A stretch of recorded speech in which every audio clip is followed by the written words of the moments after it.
Welcome to this edition of At the Mic. I am your host, Keith Malinak, and I'm so grateful you joined us here for the Thursday deep dive. I have so been looking forward to this topic, the Nephilim. And judging by the response, you have too. So thank you so much. Buckle up. We've got a lot to talk about with my guest, Derek Olson, coming up here in just a moment. As always, I ask if you could share the website, atmshow.com. That would be awesome. That would go a long way to helping us out. Hero Wes makes sure that all of the episodes get posted there, does a great job with the artwork. He's always just shocking me with the great thumbnails that he comes up with. Follow him on X at Second Floor Dallas. And of course, follow our other teammate, Gabby, at Jeffy Apologist on X. She's staying very busy over at the Instagram page at the Mike Show. If you want to go and check that out, because I got a great team over here with Wes and Gabby, and I'm grateful for both of them.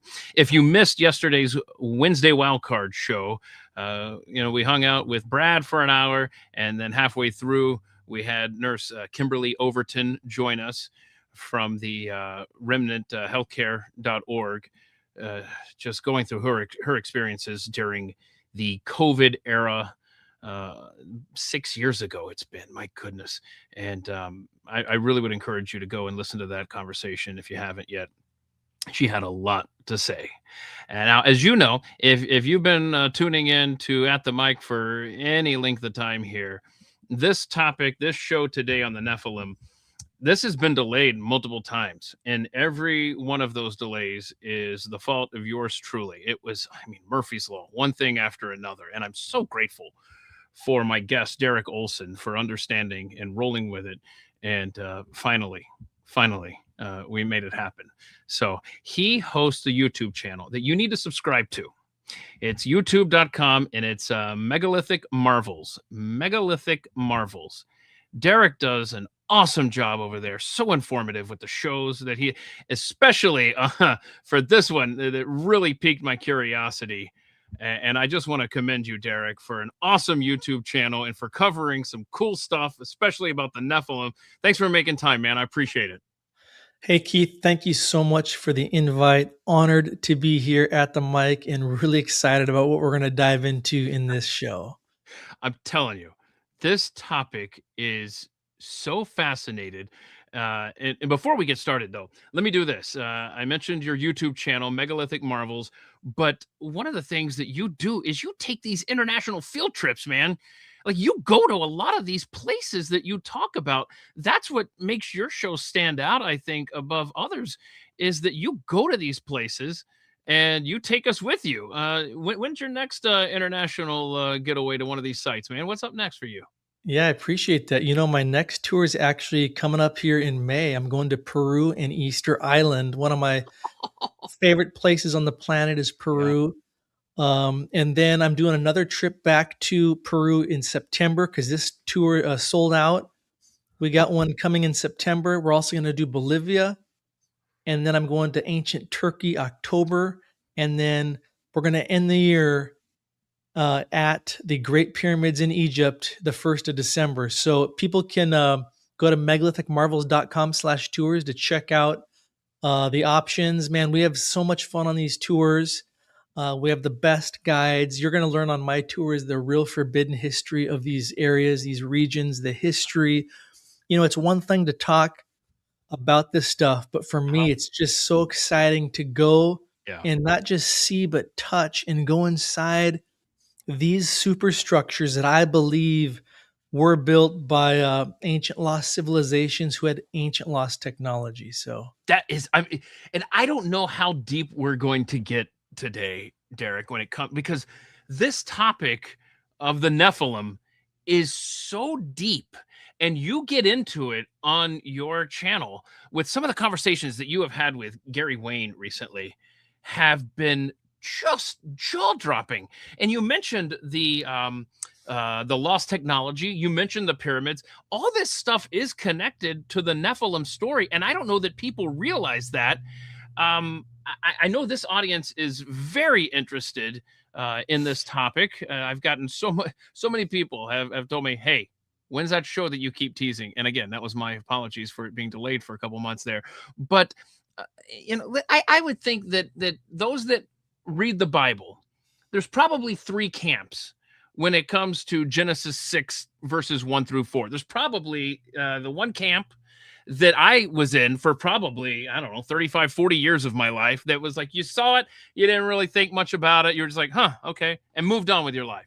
And then there's the camp that I spent, I don't know, 5 or 10 years in where I was like, okay, that's weird. This giant thing. I'm going to read these verses because in case people aren't familiar.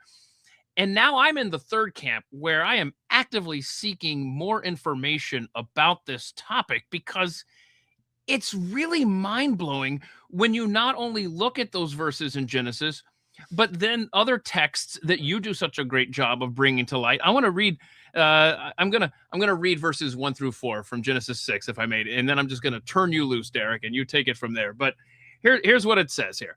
Now it came to pass when men began to multiply on the face of the earth, and daughters were born to them, that the sons of God saw that the daughters of men that they were beautiful, and they took wives for themselves of all whom they chose.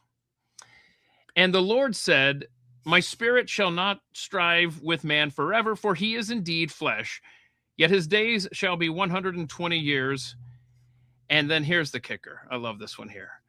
There were giants on the earth in those days, and also afterward, when the sons of God came in to the daughters of men, and they bore children to them. Those were the mighty men who were of old, men of renown. Renown there. Okay, I want you to take it from there, Derek, because what did I just read? Yeah, you just read probably the most famous Bible scripture that talks about an ancient hybrid race.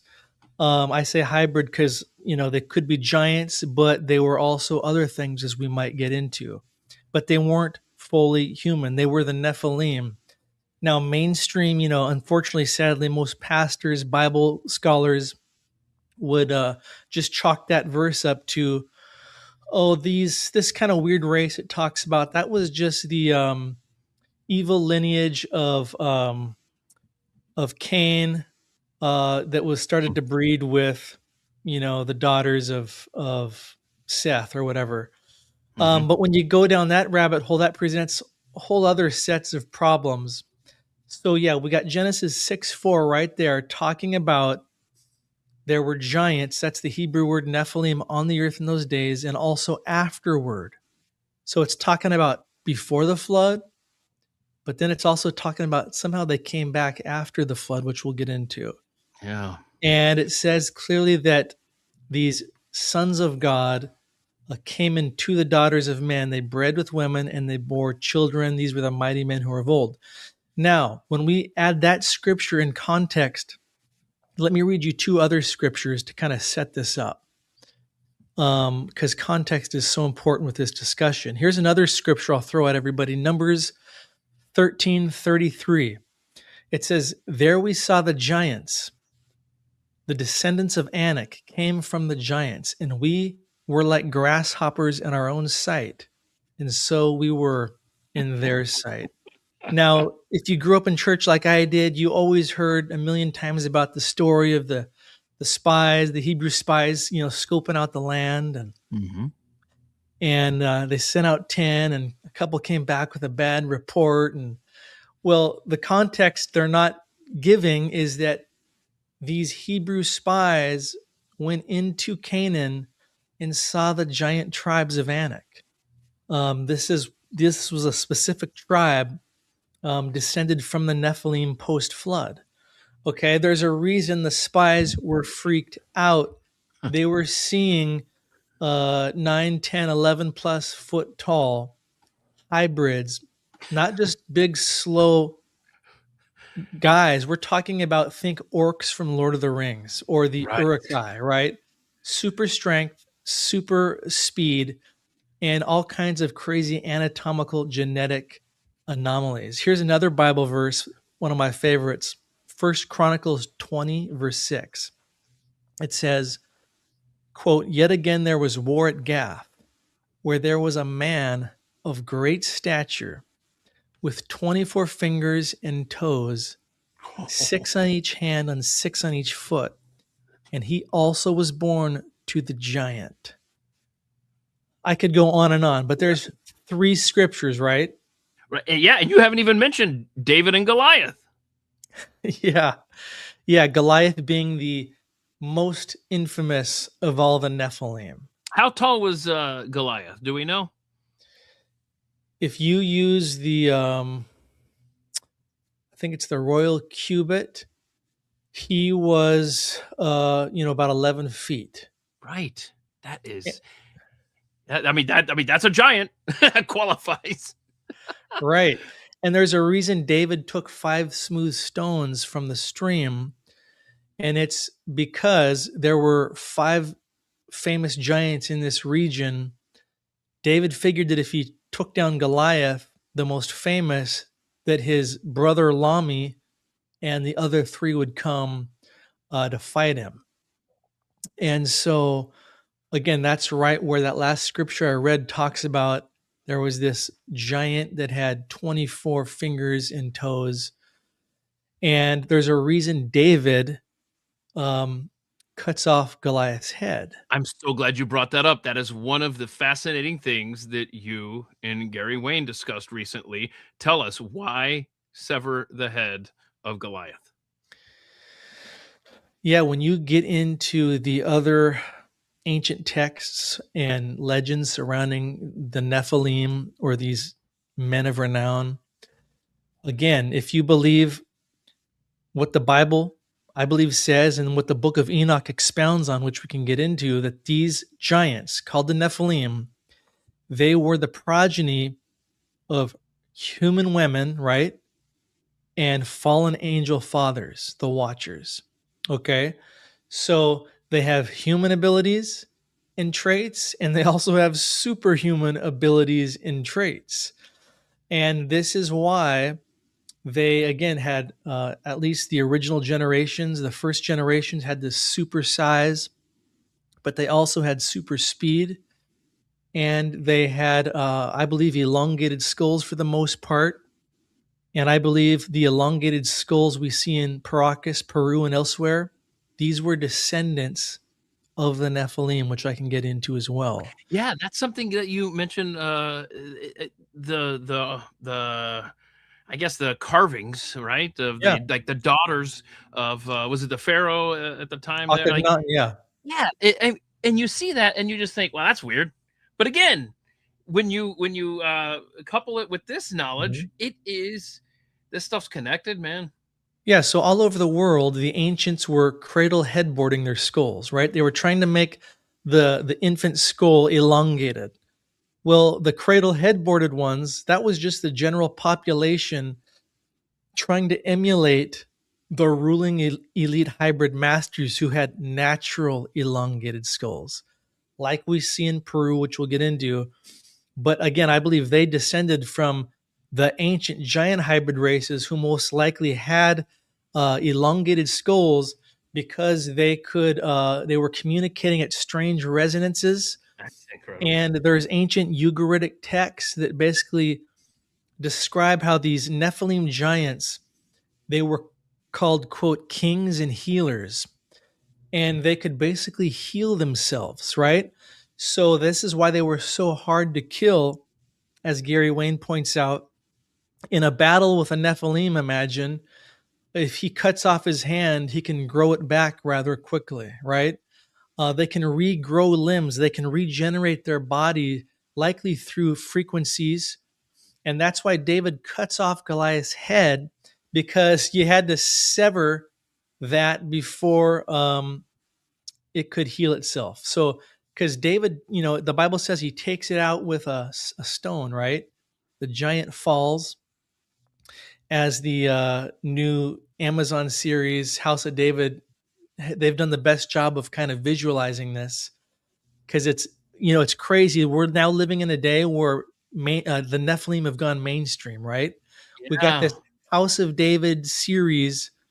We've got guys like Tucker Carlson talking about the Nephilim and giants. And so, like, this is wild. 10 years ago, I was considered a nut. And now it's like, this Good for is this is okay to talk about, right? Yeah, now you've got permission, right, from the mainstream, so to speak. Yeah. Yeah. Yeah, So now yeah, go ahead, man. I'm sorry.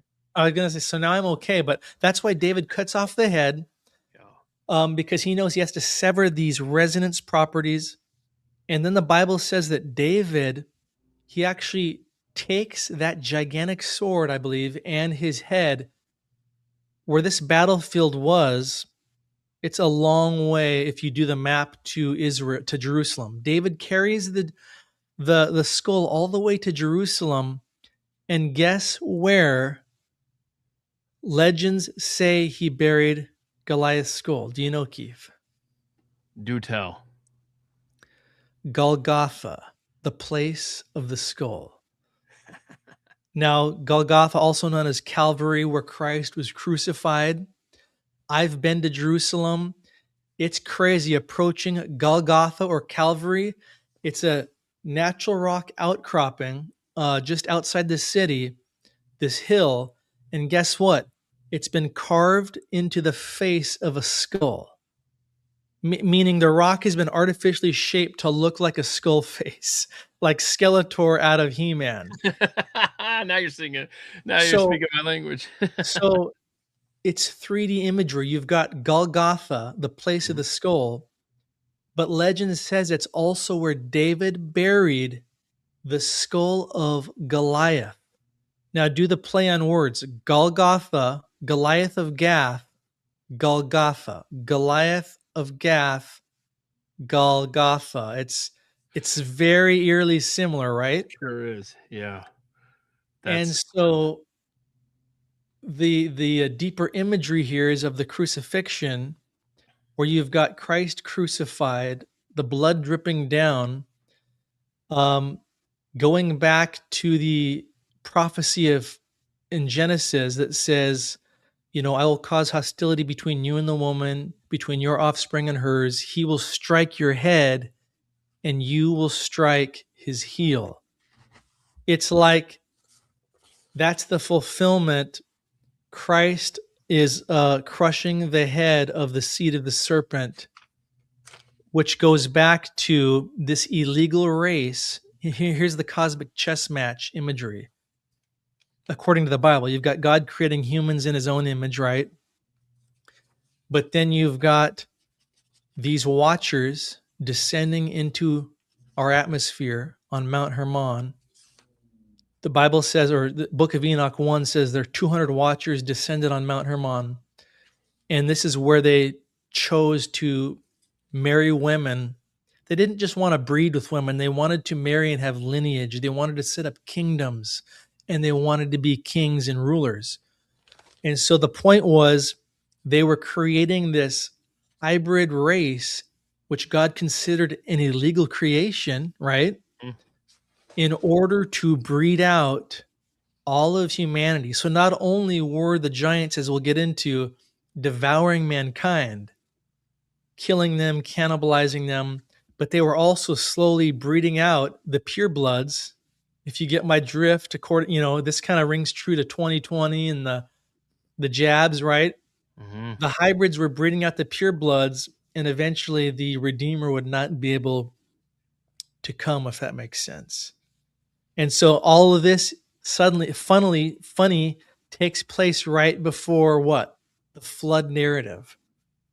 And so that's when you look at the flood narrative, it's God taking the last purebloods, Noah and his family, putting them on a boat, wiping out this illegal creation. And as we'll get into, it wasn't just hybrid humans, but it was likely hybrid chimeric creatures, according to the book of Enoch and the book of Giants. And and so God is resetting the earth uh-huh. and starting over. And that is I'm so glad you brought up Enoch there, because there are books that for one reason or another didn't make it into the final draft of the Bible, and Mhm. Enoch is one of those. And the stuff that is in there it's mind-blowing stuff. Mhm. And I want you to get into that because, and I want you to also tell us. You mentioned the Watchers. Who were the Watchers, and why are they so critical to this story? Great question. Yeah, when you really get into studying angels and what the Bible says about angels, it really lists all kinds of hierarchy, cherubim, seraphim. In Revelation, it's shown us these crazy four living creatures and wheels within wheels, and there is insane stuff going on in in the heavenly realms, right? Yeah, And so it's so much more than we can, I believe, comprehend. right. But the Watchers were kind of like, from what I understand, a sect of the seraphim angels. And when we hear the word cherubim, we think of a little angel with wings. It's not at all what the Bible's talking about. These are warrior class angels. These it's a kingdom of angels really, with different sects, different commanders.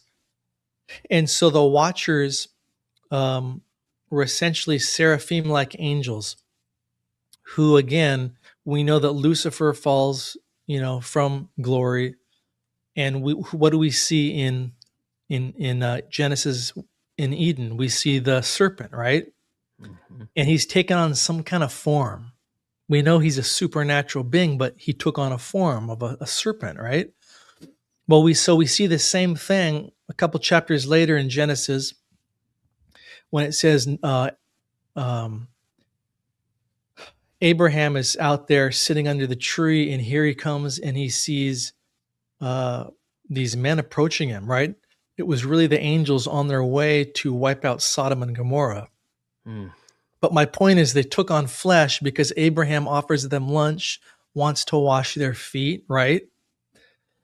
And I'm saying this because the naysayers will say, well, angels couldn't breed. That's why this is so foolish. Now, I think they could, because these angels in, what is it, Genesis 20, I think it is, who meet Abraham, he offers to wash their feet, feed them a meal. Long story short, they go on to Sodom and Gomorrah, right? And what do the evil inhabitants of Sodom and Gomorrah want to do to these angels? They want to Bad sexually thing. abuse them, Bad right? things. Yes. Yeah. And so again, there's proof right there that these angels could take on form to the point where even the perversion that had debased this region, these inhabitants wanted to abuse them to the point where they're giving up their own daughters, which is really crazy when you think about it. So that's kind of who the Watchers were. And let me read Enoch. Again, the book of Enoch, it was super popular even during the time of Christ. And in fact, a short section of Enoch 1:9 is basically referenced in the book of Jude, chapters 1, verse 14 and 15. So the book of Jude is quoting from the book of Enoch. So even though the book of Enoch is not part of the canon of scripture, it was highly revered. It's a very ancient book. And it's basically expounding upon what Genesis is saying in a quick general statement on the Nephilim. The book of Enoch is taking you depths deeper. And here's what it says. Enoch 1 verses or Enoch 1 Enoch chapter 6 verses 1 through 3. It says this. And it came to pass when the children of men had multiplied that in those days were born unto them beautiful and comely daughters. And the angels, the children of the heaven. So here it's telling us clearly this was um, the angels, saw and lusted after them, these women, and said to one another, come, let us choose us wives from among the children of men, and beget us children. And they were in all 200 who descended in the days of Jared on the summit of Mount Hermon, which is there in Israel. So Enoch here is expounding on what Genesis 6:4 said in more detail, saying it was angels. There was 200 of them. They descended on Mount Hermon. And check out what Enoch 7 says next. Quote, and all the others together with them it's talking about these fallen angels, took unto themselves wives, and each chose for himself one, and they began to go in unto them and to defile themselves with them. And they became pregnant, and they bare great giants, who consumed all the acquisitions of men. And when men could no longer sustain them, the giants turned against them and devoured mankind. And they began to sin against birds and the beasts and the reptiles and the fish, and to devour one another's flesh and drink the blood. Then the earth laid acquisition against the lawless ones. I'm so glad you got into that, because this is the setting on the eve of the flood. So if I've got my timeline correct, this is what really, and stop me if I'm wrong, this is where God's like, all right, this is out of hand. We got to stop this. And that's when the flood happens. Yeah. Yeah, what Enoch here seems to be describing in chapters 6 and 7 is definitely pre-flood. And it's talking about, again, kind of the origins of the Watchers coming into earth, breeding. Their offspring were the Nephilim. So the Nephilim are separate from the Watchers, if that makes sense. And this is why the earth became so corrupt and so wicked. And again, Enoch here is hinting that they weren't just sinning against humans, but animals. And so I did an episode on the Book of Giants. This is an ancient text that was found amongst the Dead Sea Scrolls. And in the Dead Sea Scrolls, this is where the oldest copies of the Bible were ever discovered, were in these Dead Sea Scrolls, found in the 60s, I believe. Well, also found amongst the most ancient biblical texts of the Dead Sea Scrolls was fragments of the Book of Enoch and fragments of another book called the Book of Giants. And so the Book of Giants now is expanding upon what Genesis and the Book of Enoch have to say about all this anarchy in the old world. And so the Book of Giants is like an attempt where they're trying to explain the wickedness, how it became so widespread that God had to send a flood. And check out what the Book of Giants says here. Again, it's very fragmented, meaning most of it was damaged. But again, it's one of these apocryphal books that you were referencing that didn't make it into the Bible. And meaning they're not considered inspired, but they're very ancient, and the ancients of the day highly revered these books. So look at what the Book of Giants says here. Let me find it. Yeah, and when you're done looking that up and quoting that, I want you to address the post-flood, because it's not like it wasn't just 6 people left standing, right? Mm-hmm. Right. So here we go with what the Book of Giants says. It says,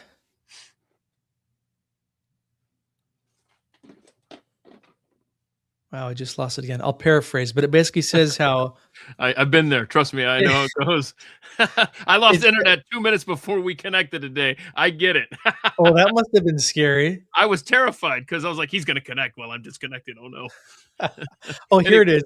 Okay. Here's what the Book of Giants says. And it's fragmented. It says 200 donkeys, 200 rams, 200 goats, 200 beasts of the field were selected for miscegenation.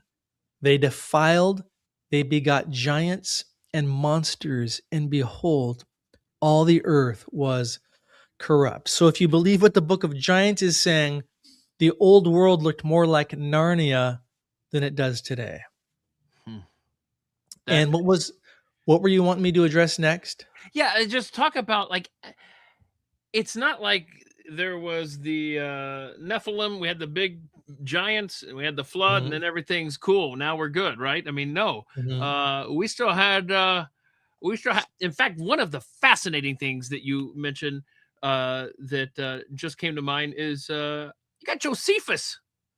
Yeah. The historian Josephus talking about the giants. So there's post-flood references to these giants. I'm really glad you brought that up because, yeah, not only do we have the Bible talking about giants, not only do we have these apocryphal books like the Book of Enoch, the Book of Giants talking about giants, but we have all kinds of non biblical sources for ancient hybrids. I mean, the reality is, whether you're looking at ancient Sumerian texts and depictions, or you're looking at the ancient Andean legends of Peru, they're all talking about giants. I mean, even the Inca legends, when you dive into their beliefs and their worship of Viracocha, guess who Viracocha destroys in the flood? He destroys the evil giants. And so this is all throughout almost every ancient civilization. And then, yes, we have historians like Josephus, who was a first century Roman Jewish historian. And he's written several books that were famous in his day, kind of recounting the Roman and the Jewish wars and Masada. And he's got a book called The Antiquities of the Jews. He wrote in 94 AD. In this book and in his other books, again, this is a historian. He wasn't even necessarily, from what I understand, a follower of God. He was a secular historian who's we still have his writings, thank God. And guess what? He's talking about an ancient race of hybrids. Here's one of his quotes from 94 AD. Quote, "There were till then left the race of giants, who had bodies so large and countenances so entirely different from other men that they were surprising to the sight and terrible to the hearing. The bones of these men are still shown to this very day, unlike to any credible relations of other men." Fascinating quote here from Josephus. And there's so much we can pull from it, again, Yeah. especially in context of who he was and when he lived. He is saying that there were giants, a race of giants. So he's distinguishing them from the race of humans. He says their bodies were so large and their countenances were so entirely different from other men that they were surprising to look at and terrible to the hearing, which is, I think, a hint taking us back to why David cut off the head, the resonance, elongated skulls.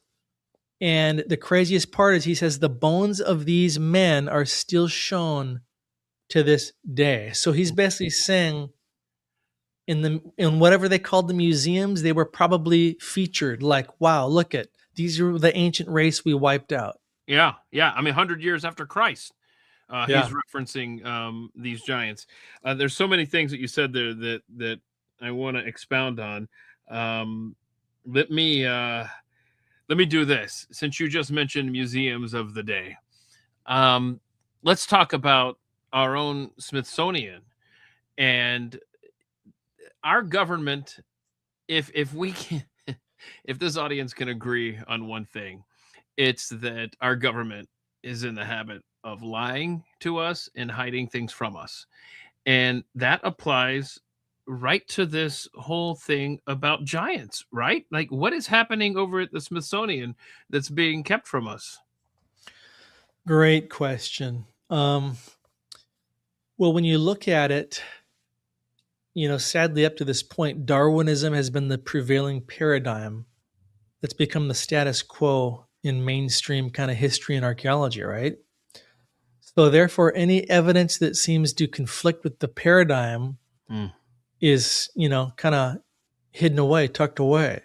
And so that's a great point. Right at the same time the Smithsonian is taking off, that's when Darwinism is taking off. That's a great point. Right, because when you even look at, as I'll get into in a minute, the Smithsonian's own publications from the late 1800s and early 1900s, they're admitting all over the discoveries of a 8-foot skeleton here, a 9-foot skeleton there, right? Today, they would say that never happened. So there seems to be this plan to hide anything that doesn't go with this Darwinism paradigm. Wow.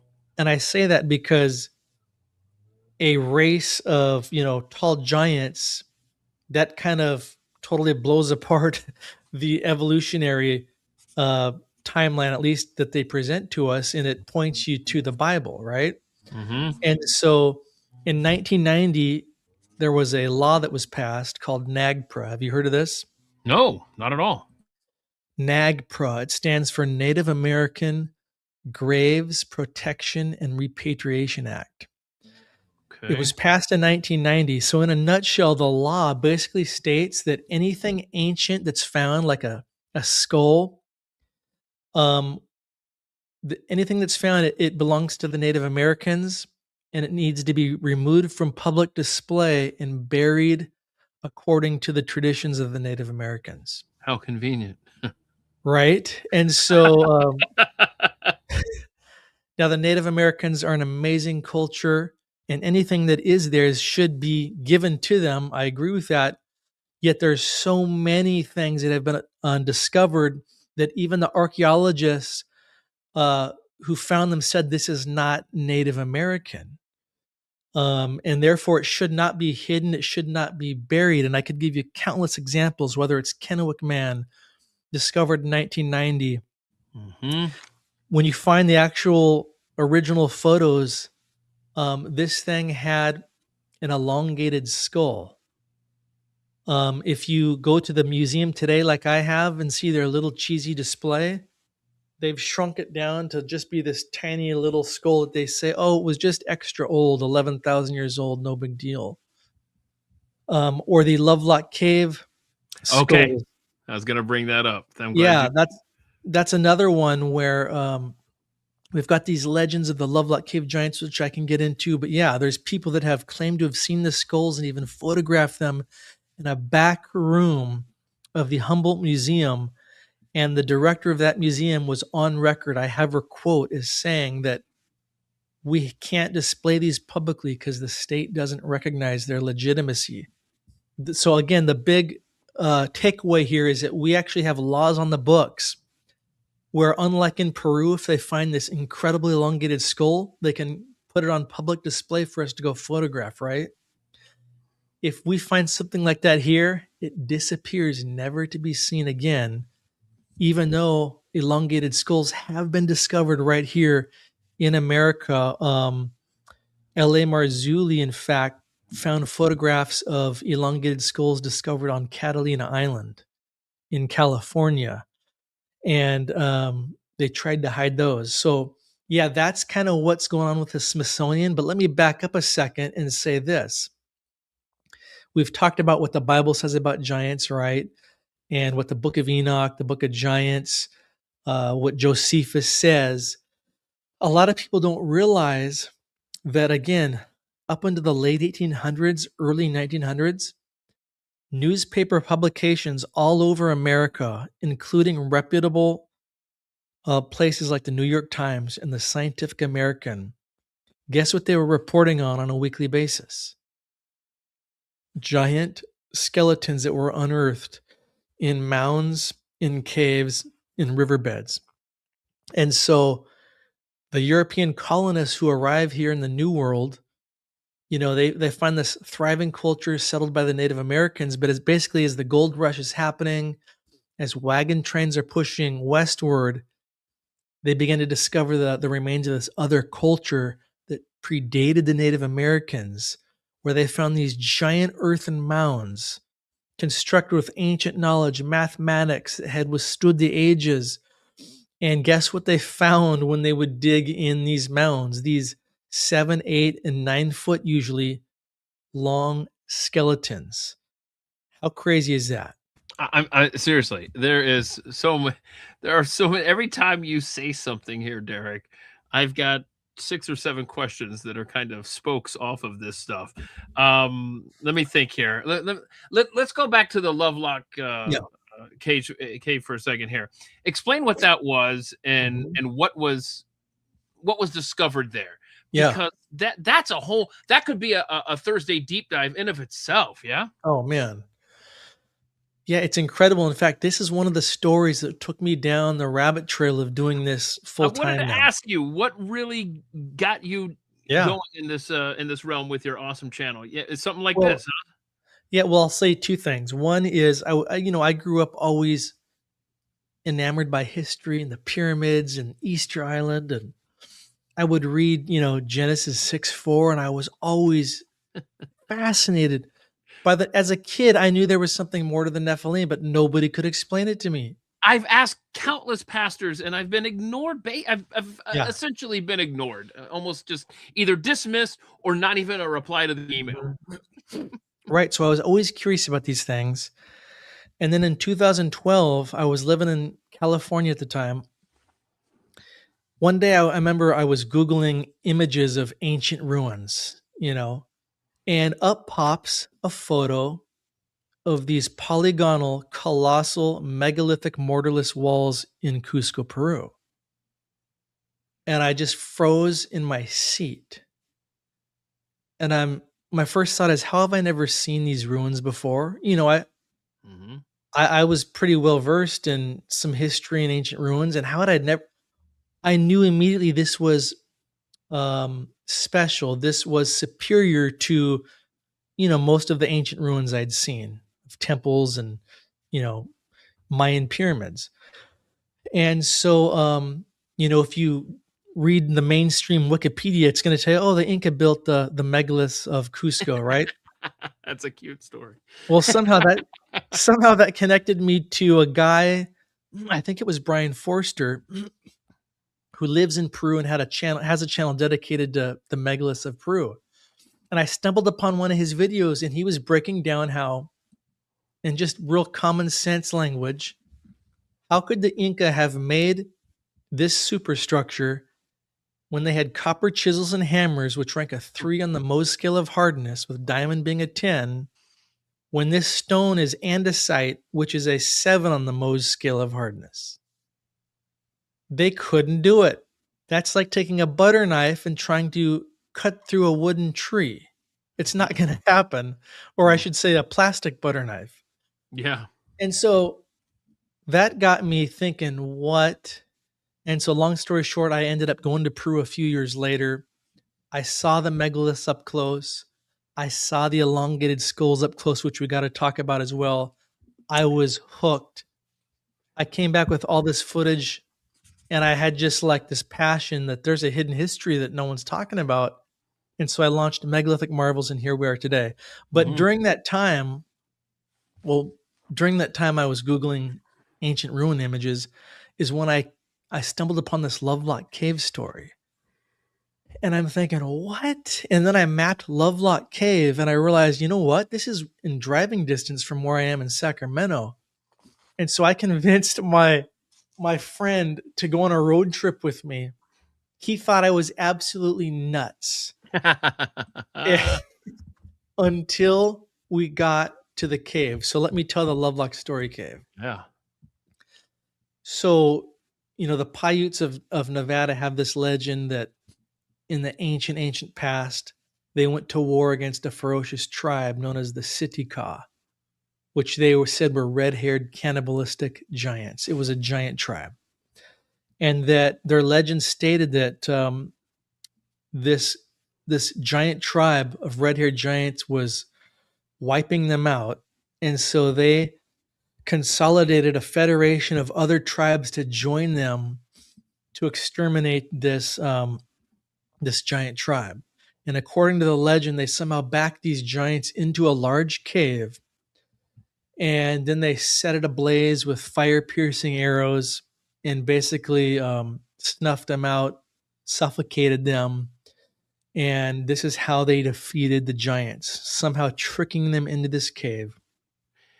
So everybody thought, well, this is just a cool little fancy tale until the in the 1800s, late 1800s, the chief Paiute, Chief Winnemucca, I think his name was, he had a daughter named Sarah Winnemucca, and she was the first Native American woman to ever write a book.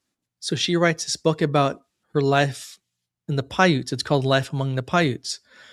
Well, in this book, she features several pictures of her and she talks about how her people did really go to war against a ferocious red-haired enemy tribe. And she states in the book that, in fact, my most prized possession is this dress that's trimmed with the red hair of the dead giants. When do we think this battle was between the Giants and the Paiute, roughly? Well, when she's talking about it in the late 1800s, Mhm. it's like this happened in deep, you know, it's like it happened a couple thousand years prior at Okay, least. okay, but correct me if I'm wrong, I'm gonna put a picture up here. I Yep. don't know if this is what I had in mind, but is this accurate from the archaeologists at Lovelock Cave?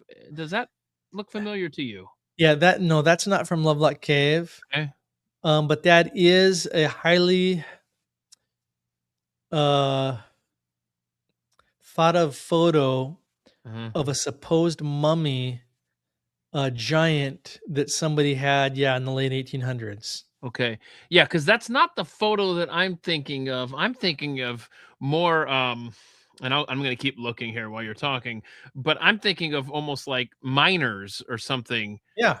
standing around skeletal remains of a giant. I'm going to have to find that. Yeah, I don't know if I've seen anything like that, but if you go to my blog, megalithic marvels.com, Okay. and there's a search tab near the bottom right, and if you type in Lovelock, you'll see all kinds of articles and photos. Okay. I'll do. So, yeah, so her autobiography brought this legend to life when she said it really happened, and I've got this dress. Wow. Fast forward to 1911. There's miners who are mining for bat guano. That's bat dung, which was used as fertilizer in all these caves in Nevada. Because in these caves, there's just hundreds, if not thousands, of bats, right? And so, over hundreds and thousands of years, there's so much valuable fertilizer.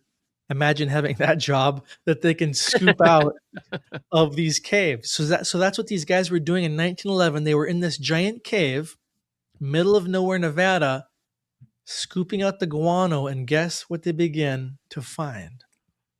Countless artifacts, the most elaborate duck decoys on Earth, which are like 4,000 plus years old. They're on display at the Smithsonian in New York now. I found them. And so they found duck decoys, which is weird for a desert cave, right? Uh huh. And then they found notch stone calendars. They found giant weapons and shafts of giant weapons. And then they found skeletons. And according to the miners, they found giant red haired skeletons. They find so much stuff that a year later, in 1912, the University of California, Berkeley sends out a team of archaeologists to take over the site. And their names were Loud and Harrington. That's the last names of these archaeologists. And these archaeologists excavated over 10,000 artifacts. Long story short here, including skeletons. And again, when they wrote this book, they wrote a book called Lovelock Cave. That was their book. And guess what? The archaeologists, this is before political correctness, right? And before the Smithsonian really shut everything down. They said what we found in the cave, and I'm paraphrasing here, basically really lends credence to the legends of the Paiutes that there was a giant race that once existed. And they said we found giant weapons. We found large skeletons, and they said they found a 6'6", very thick, girthy giant skeleton with red hair. I know 6'6", that's not necessarily a giant. But they said the biggest giants were all taken by the miners, and that the miners took a skull that was so huge that they used it in a fraternal lodge. And so the point is, we got the legends, we Yep. got the miners, we got the archaeologists. They also found a humanoid skeleton, which looks very similar to what we see in Paracas, Peru, with a weird skull. And the archaeologist said, "Man, the earliest inhabitants of this cave went back like 5,000 years at least." Uh-huh. And then what's more, um, you can pull up all kinds of articles from Lovelock area that talk about uh, 9-foot skeleton found in the Humboldt riverbed, 10-foot skeleton found um, on the backside of Lovelock Cave. I tracked down the guy that heads up the anthropology department at the University of Nevada, and he features, and it's in one of my pictures, a pestle, which was an ancient grinding stone. It's like this long, and he says it was found underneath the mouth of Lovelock Cave, and that it seems to again give credence to the legend. But if that all that's not good enough, like I said, we have a handful of people who say they visited this museum called the Humboldt Museum, not far from Lovelock Cave, maybe an hour away. They visited it 70s, 80s, up until about the year 2000, and that they saw anomalous skulls in a back room. And there's one guy named M.K. Davis who actually found a photo he had took in the 70s of these skulls, which I have on my website, and you'll see 4 skulls. And there's a red one in the center, which is quite a bit bigger than the other 2 skulls, which looks like it would have belonged to an 8 or 9-foot entity. Do you see that skull? Yeah, I'm looking right now to try to get this on here. Shoot. Because, I mean, your website there, megalithic marvels.com, when you do that search, like you said, so many links come up here. I'm trying to find if this may not be the most. Does it say Don Monroe on that? Is that Yes. Don okay? Monroe, that's it. For some reason, I can't get this to get any bigger than this, but this should do the trick.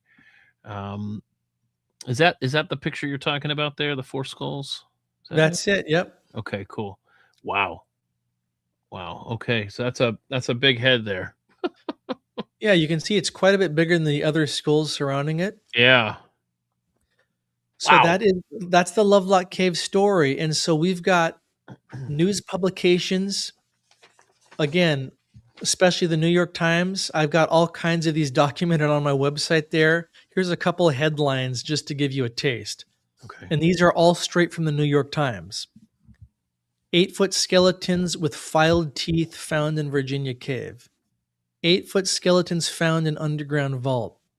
7-foot horned skeletons found in Pennsylvania mound. And anybody can go to the Library of Congress. They've got a section of their website called chroniclingamerica.org, and you can type in keywords like I just said, and you will see with your own eyes these articles as going back to the late 1800s. Almost every state, they're discovering these large skeletons and these anomalous skeletons. And have you heard Abraham Lincoln's quote about this as well? I have not. So our good old 16th president, Honest Abe, he was visiting Niagara Falls, I believe during his time as president. And so he is overwhelmed by the power and the beauty of Niagara Falls, right? And he, in his journal, he writes this, quote, "When Columbus first saw this continent, when Christ suffered on the cross, when Moses led Israel through the Red Sea, nay, even when Adam first came from the hand of his maker, then as now, Niagara was roaring here." And then his next statement is this: "The eyes of that species of extinct giants whose bones fill the mounds of America have gazed on Niagara as ours do now." Wow. Is that That wild? is fascinating, man. That's a presidential quote you don't hear dusted off too often. That is a real quote. You can even find images of this actual quote in his handwriting online. But how nuts is that? See, the point is that even in Abraham Lincoln's day, Yeah. 1800s, this was common knowledge. It was no big deal. No one was trying to hide anything or make it a conspiracy. My goodness, yeah, and then, like you said, you get to the time of Darwin, and then poof, this stuff goes away because it doesn't fit the narrative. That is one of the things that you, when you were going through your evidence, that I didn't hear you mention, that you mentioned on a recent episode over on your YouTube channel. Let me put that up there. There you go, megalithic marvels. Is that what was the finger or the wasn't it like a guy had Oh, yeah. what was that again? Refresh my memory. That was Yeah, yeah, fascinating. yeah. Yeah, and you might find a picture of this on, or if actually, if you just Google giant Egyptian finger, it should pop up. Okay. But yeah, back in the 80s, there was, I believe, a Swedish guy who went to take a trip to Israel, or not Israel, Egypt. His name was Gregor Spory. And he was in Cairo there somewhere. And he was in some guy's, some grave robber's house who had a collection that he thought was pretty cool. And amongst this guy's ancient Egyptian artifacts was this finger. Is that But right? yeah, that's Okay. it. There's many photos of it taken by this guy named Gregor Spory, but this is a great one. There's another one that shows it next to an Egyptian dollar bill to kind of give it size reference, but that Okay. finger is like 14 inches long. Oh god. Okay, so do the math and figure out how big of an entity that would have Right. fit on. But this finger, the guy told him it was actually, it had actually been discovered like 100 years prior by his family, and that they kind of kept it in the family and passed it down. And he said he believes it was 100% real. Up close, you could see the skin cracking. You could see fungus on it. The nail was loose, and you Oh, can see the bone kind of coming out of the right side there. yeah. Look at it, man. It's the size of this guy's belly, and it's a finger. That's Right. intense. It is intense. And so, yeah, I mean, again, we can go to Egypt. There's all kinds of legends there as well of ancient giants, of pharaohs who were giants. There was a king, Pharaoh Cascamwe, who was at least 8 foot tall. We've got the famous pharaoh Akhenaten. Again, when you look at him, it looks like he's got really strange features when you compare him to most of the other dynastic pharaohs. Why is this one pharaoh so uniquely different looking Hmm. depicted than the others? He's got slanted, like serpentine eyes. He's got this long chin. He's always wearing this massive, elongated, they would call it a headdress, but it really looks like a covering for an elongated skull. And then his family, again, those busts I've shown of the pictures of Akhenaten's daughters in the Egyptian museum, they all have huge, massive, elongated skulls. So, the theory is, was this a hybrid? Remember, they wanted to rule, they wanted to set up kingdoms and dynasties. Did he come to power in Egypt? And is that why they hated him? Because when you study Akhenaten after he died, the dynastics tried to erase him from history. Wow. Everything he did was carved over, etched over. He tried to change the religious system, and so he was like this completely different ruler that came to power. So yeah, lots of giant lore in Egypt as well. Uh, and those of you in the comments, I am taking notes here. We're going to revisit some of these questions. There's been some good ones here. I've been taking note that I will ask Derek before we part today. So keep them coming. My goodness, I'm just trying to figure out where to go next because there's so much I want to ask you. Do we just clear this up for me? Do we Yeah. think, or is there a school of thought that thinks that people with red hair today are somehow related to the Nephilim, or is that just me dreaming that somewhere? Well, I wouldn't say that just anyone with red hair is related. Okay. How about Gary people Wayne in people in the NBA though? Or go ahead. Sorry. Gary Wayne, he's the foremost expert on Nephilim bloodlines. Okay. And he would tell you that there are people alive today that have, descended from the Nephilim, but they're mostly, royalty, Okay. that are in high powers of positions that have protected the bloodlines. Um, And so they know. So there are some people that believe that they are of these giants. Yeah. he would say there are people today that, yes, believe that they are descendants of the ruling elite of the ancient days. And yeah, he would give you all kinds of examples on that. That's not my specialty, Uh-huh. but I will tell you that the giants of old, Huh. um, they had different hair colors for different regions. Like the giants of the England area, they were known to have, blonde hair. The ones in North America had red mostly. Peru, red hair, dark red hair. Oh, And wow. that's something we can talk about next is the elongated skulls real quick if you want. Yeah, please go ahead. Yes, sir. So again, I've tried to make a decent case of we have all these pieces of evidence for this Nephilim hybrid race, whether it's the Bible, right? Non-biblical scholars like Josephus, Lovelock cave skulls, the writings of all of these publications from the late 1800s, the legends of ancient Samaria and the Anunnaki. I mean, there's so many different trails we could go down. The flood giants in Peru of giants. And I should say, another rabbit trail before I talk about the elongated skulls of Peru is when you look into the writings of the Spanish chroniclers, because you had the conquistadors taking over Peru, defeating the Inca. And so a lot of what we know about the Inca Empire, all we know is what these Spanish chroniclers wrote, because the Okay. Inca didn't really have a written language. Right. So all we know is the memories that the Spanish chroniclers captured from talking to the Inca. And so what some of these Spanish chroniclers wrote about is nutso. They talk about different events where guess what they found? Gigantic, mummified, elongated skulled humanoids in caves.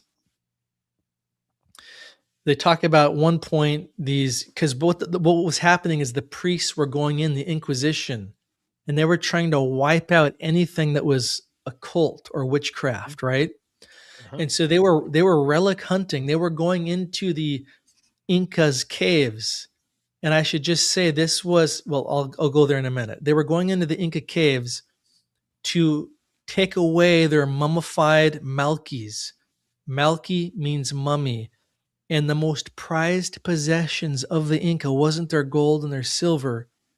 It was the mummified remains of the elite ruling race that preceded them. They hid them everywhere in caves, in secret tunnels. They called them the Malkis, and these were these huge, elongated skulled entities. The Inca worshipped them. In fact, all over Peru is not just megalithic walls, but there's what we call huacas. That's what the Inca called them.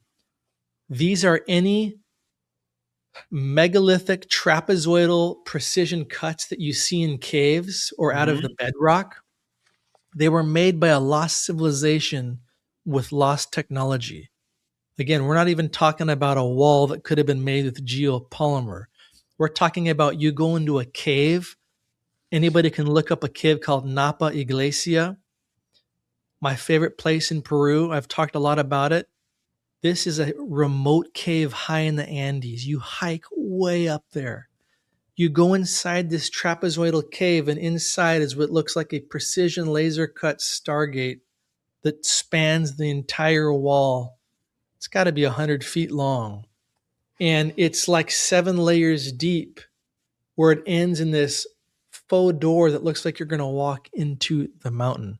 Again, this is andesite. There's no way the Inca could have chiseled it, let alone precision shaped it with their little copper chisels and hammers. I know, man.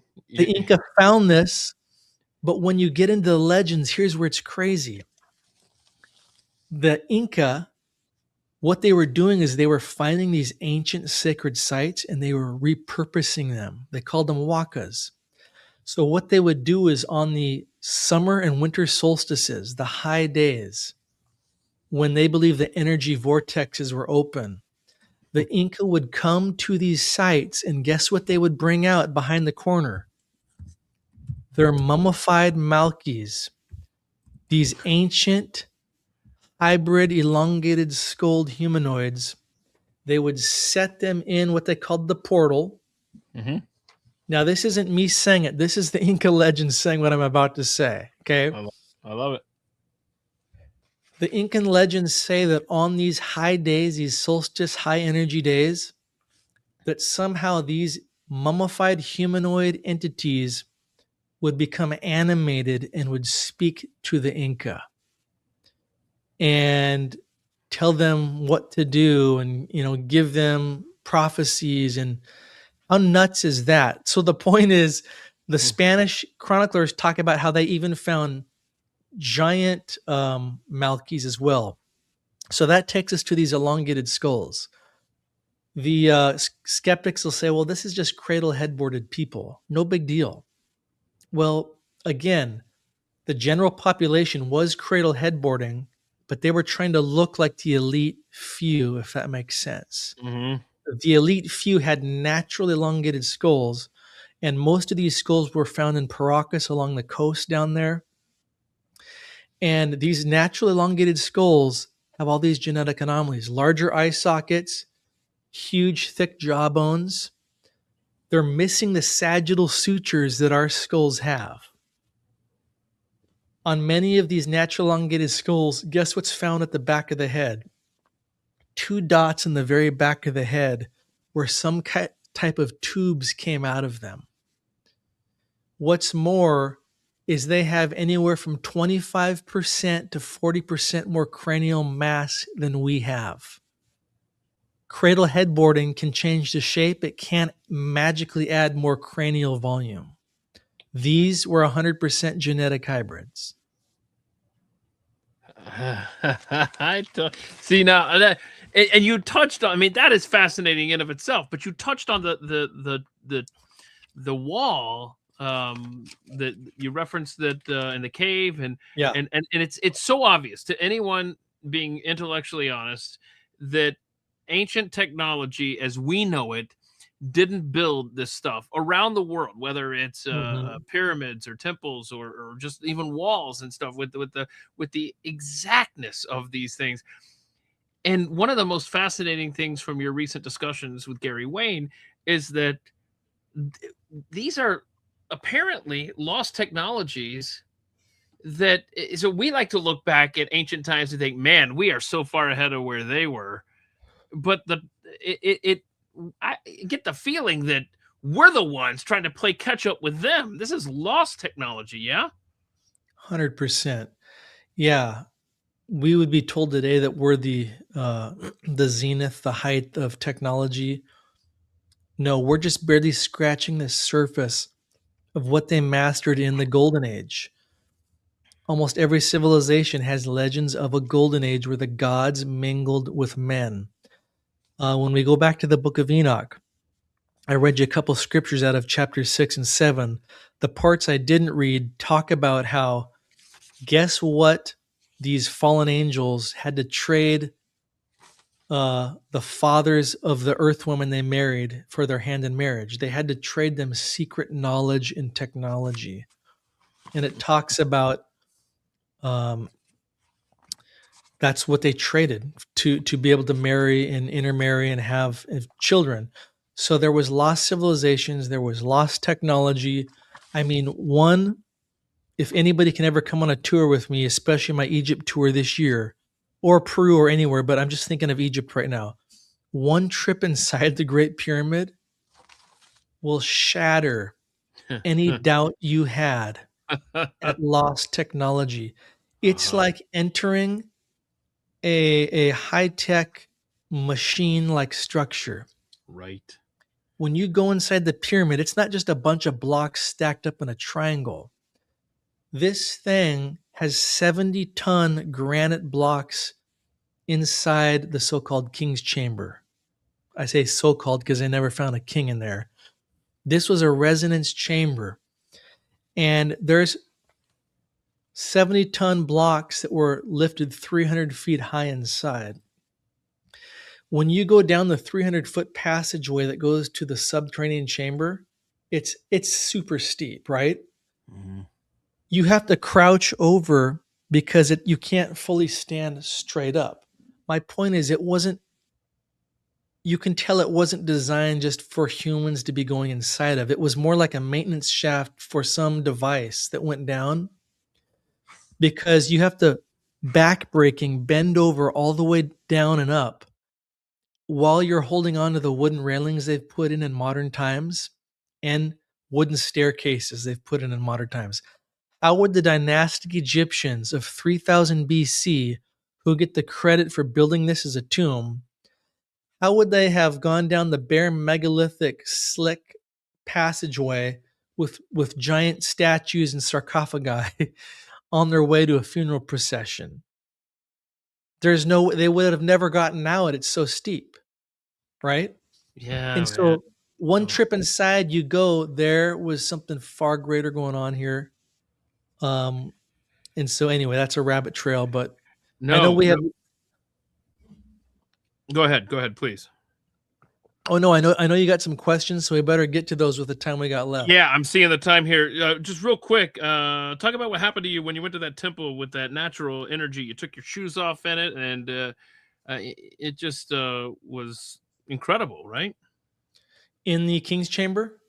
I don't know where it was, but Yeah. I Yeah, don't yeah. know. I think they're talking about the King's Chamber, which I was just talking about, with Okay, the 70-ton blocks. But yeah, although these are ancient superstructures from the old world, okay, the Golden Age, there's still energy that leaks out of them. that's And insane. I often tell people I'm not a big feeler. Like my wife's a feeler. She can feel any kind of vibe, good or bad. Hmm. I'm just a big dummy with that stuff. But when I was in the King's Chamber last year, I took my shoes off inside, again, the so-called King's Chamber, because um it's got like a granite, I believe. The walls are granite and the floor is limestone. So all this stone specifically activates each other. And somebody said, dude, you should take your shoes off. You got to feel this. So I did. I actually laid down with my shoes and socks off. And it was one of the most strongest energy sensations I've ever felt. I I uh I say it's equivalent to if you ever been to the dentist and taken their laughing gas. And it's just kind of like you feel this wave just kind of just wave roll over you of like, that's what it felt like. Weird. And so you'll feel that at different places at these ancient sites, whether it's Peru, but especially in Egypt at some of the temples or this king's chamber. But it's real. The ancients knew how to tap into the magnetism of the earth, combined with the power of the sun, combined with the geology of the specific stones. When you look into what rose granite does, it acts as a conductor for limestone. They were they were masters at this. They didn't need archaic telephone wires or power cables. They were just using the pyramid to act like a holistic energy machine, if that makes sense. I mean, it just goes to show that we're the ones that are behind on technology, not the other way around. Okay, so I'm looking at my questions. I got about 7 questions left here, many of them incorporated from the chat. So I wanted to respect your time. So we have about 15 minutes left here. CERN, you talked about that on a recent episode. That's not just some nerds hanging out in Europe with a hydrogen collider, right? And just Yeah, however you want to answer that. Like I know you could go on forever about that, but I'm just looking at the clock here. yeah. CERN, I haven't looked super in depth at it, but again, from my discussions with others Yeah. and from what I have researched, um, here's the world's largest hydrogen collider, which is beaming into space And to me, it's the symbolism that surrounds it that is kind of looks Mhm. like the tell, right? Mhm. They've got the god Shiva, the destroyer, statue on the outside of this CERN huge technological device. If it was just a scientific device that wasn't doing anything spiritual or trying to do anything spiritual, why would they have the statue of the god Shiva outside? And if you So study Shiva, you'll figure that out. That's so weird, man. Yeah, there's Yeah. more there, definitely. One of the things there at Megalithic Marvels that really stood out from the discussion was something I had never heard before. Who am I kidding? Most of this I haven't heard of before. But talk about the FOIA request that I guess when Hillary Clinton was Secretary of State. Um, what was that all about exactly? Yeah, that's crazy. I mean, these are real declassified emails that mention Hillary Clinton inquiring about the tomb or, even the body of Gilgamesh. Now, God. right now, if you look at Gilgamesh, this is an ancient, Sumerian. Some would say god, but most would say hybrid, or he might have been, thought of as a king. But he kind of goes hand in hand with the Anunnaki, which is kind of almost like the Sumerian version in ways of the Nephilim. Hmm. And so, yeah, it's strange that you've got Hillary Clinton inquiring about Gilgamesh. And so this leads many, many to wonder, what were the real reasons we were invading, Saddam Hussein's palace, and there's all kinds of rumors of artifacts, and you've probably even heard of this story of the what's the name, the Kandahar giant. Have you heard of that? Okay, that was from Born Genius. She posted a question there along this line. Tell us about the Kandahar Giant because that's something that I've only recently become aware of as well. Yeah, again, there's others who could give you a better deep dive than I on this. Mhm. But from what I've heard, again, this was Kandahar. Is that what country is that? Yeah, Afghanistan, yeah. So the story goes that during, what is was it Desert Storm or, one of it was these. after 9/11 we went into Afghanistan, and Okay. yeah, and I guess it was U.S. troops, right, that were involved in something here. US troops were in a very remote region of the mountains near Kandahar, and they were investigating something. I don't know if they had a tip or what, but they are high in the remote mountains, and in the distance is a cave. And they're approaching this cave when, from what I remember, some of the troops hear gunfire. I don't know if there was other servicemen up closer to the cave than the rest, but they rush the cave, and out comes what would look like a, I'm not a giant like in modern day clothing, but we're talking like a giant from 10,000 BC. It's crazy that sounds, and I'm pretty sure the description said red hair, but this thing was like 9+ feet tall, and I believe it had a spear, and it literally speared one of the guys on like his pike, and so they opened fire. They mowed down this giant, and again, all this sounds so insane, right? But Yeah.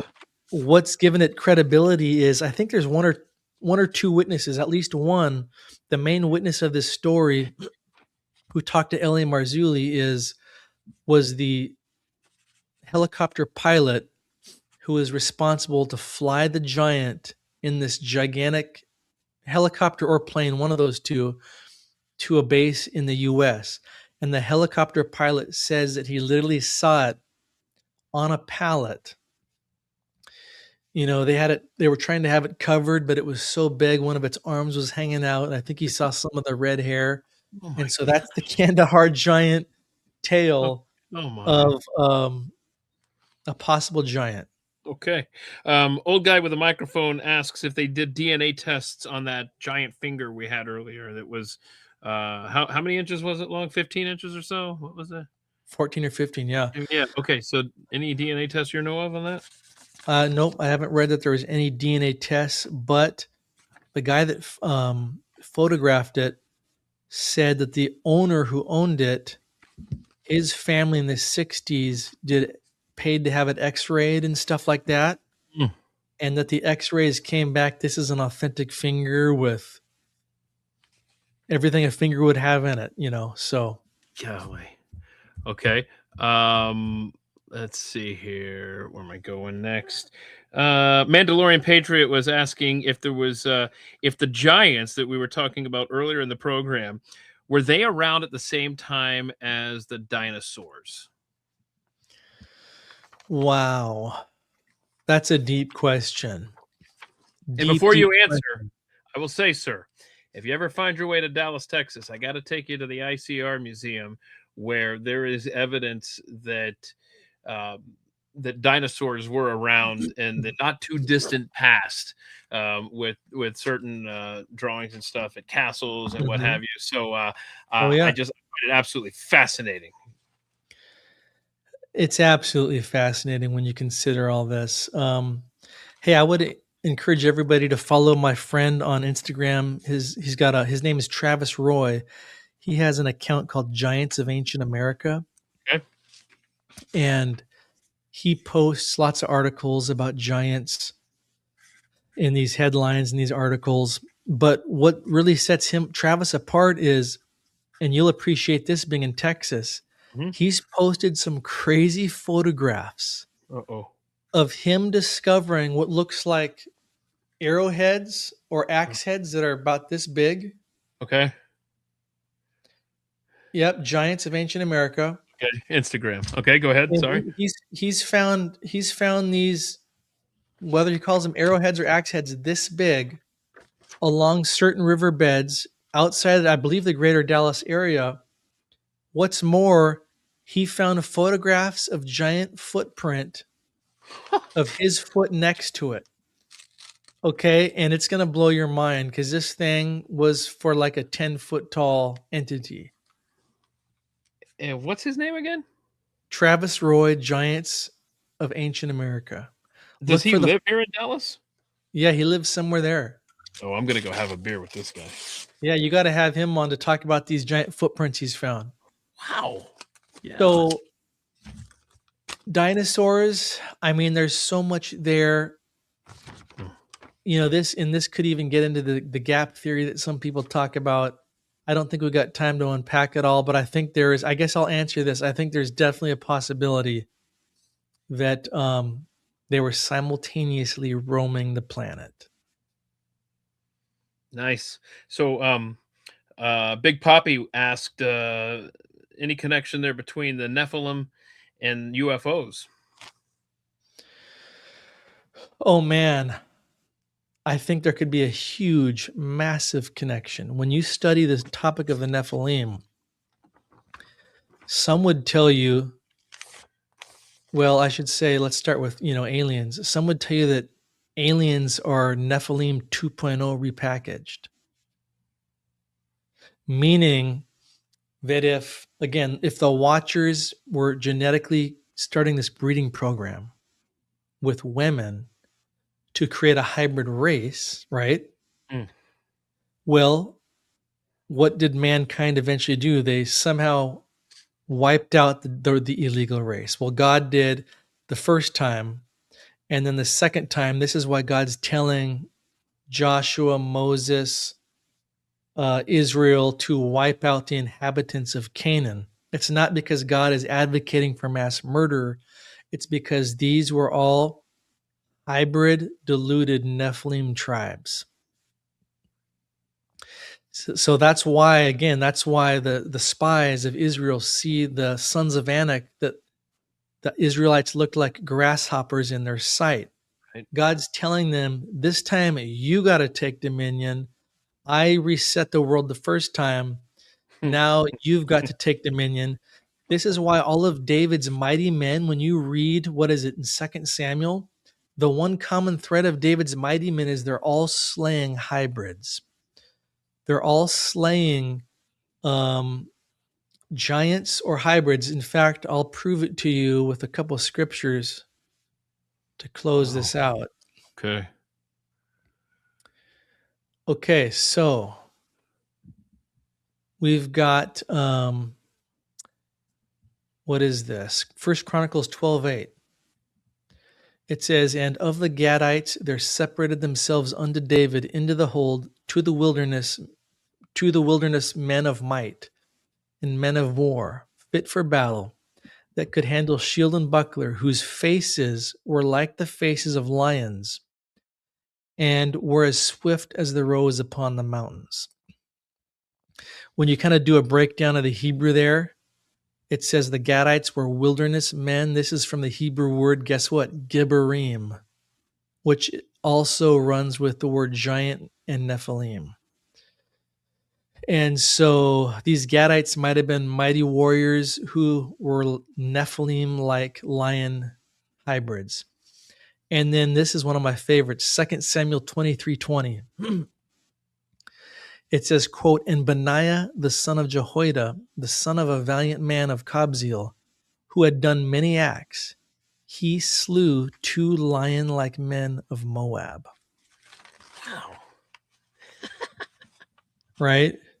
That's good stuff, man. And so there's so many scriptures like that. But the old world was a weird world. But again, back to the aliens thing, there could be a connection, because Christ said, "As it was in the days of Noah, so it will be at the coming of the Son of Man." A lot of people would say, well, we're living in the end days.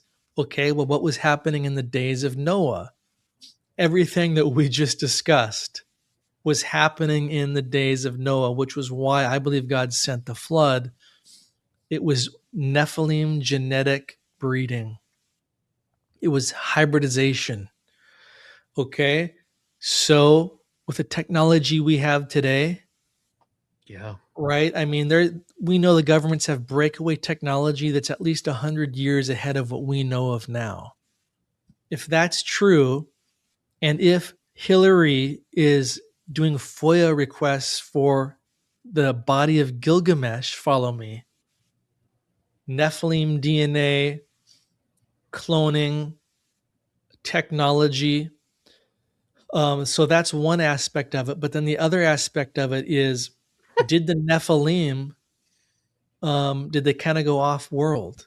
If the Watchers had the ability to descend to planet Earth, couldn't they descend somewhere else? And couldn't they take the DNA? And this kind of goes to the topic of abductions. What Oh what man. what's the common thread of abductions? It's that it's Probes. DNA, it's Yeah. all that stuff. So could they be taking that and doing a genetic thing again, Mm. repackaged for a great deception? Does this count? Oh, good point. Good point. Does this count as an elongated skull right here? There you This go.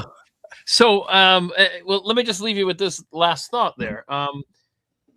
Honestly, what you've discussed for the last 90 minutes makes our Roswell crash site UFO discussions that we've had in the past and the technology that our government took from that 70, 80 years ago.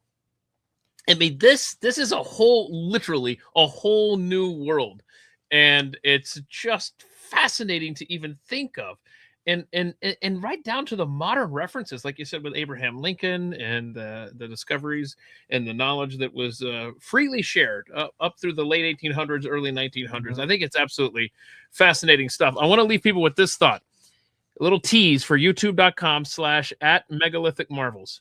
You must go and watch this Derek has put together. But I was so fascinated by the connection between Da Vinci's Last Supper and his likely trip to ancient Egypt. Go watch the videos that Derek has put together at the YouTube channel Megalithic Marvels and megalithic marvels.com. Derek Olson, this has been just a treat, a great conversation, and I appreciate you taking time, sir. Any parting thoughts you want to share on this topic? Oh man. No, I would just say thank you so much for the opportunity. Had a great time, and I really hope people enjoyed this. And I always encourage people, don't take my word for it necessarily, but do the research yourself. Look into some of this. It's amazing what you'll find. And again, I've just always been one of these critical thinkers who doesn't just accept the mainstream narrative on anything. Amen. Ugh. And I just think it's so key with history. And what's crazy is once you get out in the field, like I said, and you touch these megaliths and you start learning in the legends and the oral traditions of the Inca or the dynastic Egyptians, it's crazy how it's just crazy what they're describing. There's so much more there than we've been told, and so that's why I think history is so fascinating. And list off the countries you're going to be visiting in 2026, Derek, and people could join you Yeah, at megalithic marvels.com, right? If they want to join you on these trips. Where are you going again? yeah, thank you. Yeah, going to Peru and Bolivia this September. It's going to be an epic trip. We're going to go down to southern Peru in the Lake Titicaca region. We're going to see what the Inca called ancient portals, the Amaru Muru Stargate, which looks like this Stargate carved into this hillside. We're going to go into Bolivia and go to Pumapunku, one of the craziest megalithic sites on the planet.